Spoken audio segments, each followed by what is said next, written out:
So here we are at Logical Choice, excited to tell you about a brand new reading program called Letters Alive, using the latest technology of augmented reality, which is 3D without glasses. So why did we develop Letters Alive? It's to answer a big challenge that we have with teaching our youth to read. A majority of our fourth graders, when we test them, we find out are reading below grade level. So we need to help them. Right, Gertie? Right. So Letters Alive is going to come to life in the classroom.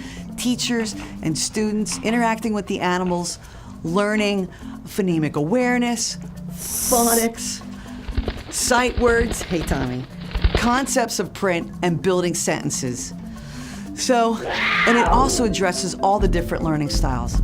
So learning to read is going to be fun and engaging for our digital generation. And so at the end of the day, when you ask your kids, what did you learn? They won't say, nothing. So stay tuned to watch a minute of Letters Alive. Percy.